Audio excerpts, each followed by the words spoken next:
Charlie Cox finally breaks his silence on who the best Spider-Man is when it comes to live action. And he takes a diplomatic approach because, well, he doesn't want to be targeted by any toxic fan base. So this came as part of a recent convention where Charlie Cox was talking about his future in the MCU. Of course, everything they did with Daredevil and his return in Spider-Man No Way Home was brought up. So he was asked what he has to say and what is his opinion on who the best Spider-Man is of the 3 live-action Spider-Man we've had to date. Which is unfortunate because we've had more, but hey, nobody remembers the old TV ones. Either way though, he says he's sorry because he cannot legitimately answer who he thinks is the best. But he says that Andrew Garfield is one of his best friends. Tobey Maguire is the original. And he believes, on top of that, that Andrew Garfield is one of the greatest generational actors this generation. But also, Tom Holland is the right age.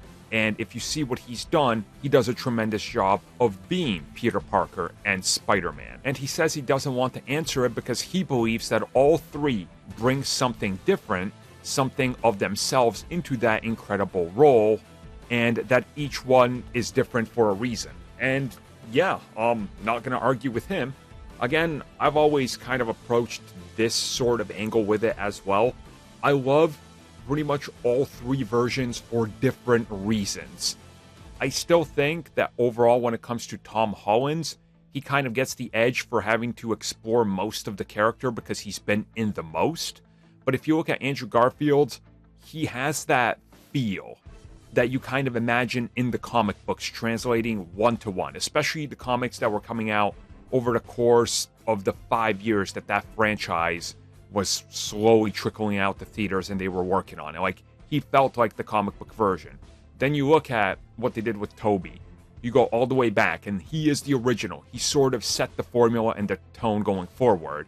And he had his own unique spin on it and how his Peter Parker fits into who he was and the world that they built and the kind of nostalgia factor and everything around it. So I got to agree with him on this one. I don't think there's a best one per se.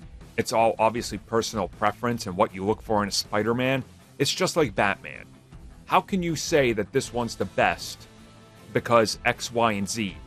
Because if you were to apply that same thing to another universe version of that character, it honestly would not work at all. Like, if Tom Holland's Peter Parker and Spider-Man acted like Tobey Maguire's, that film would be god-awful because the dialogue, the way he acts, the way he presents himself just doesn't fit the world. So each one is a product of their own unique circumstances and the world building and the world they exist in.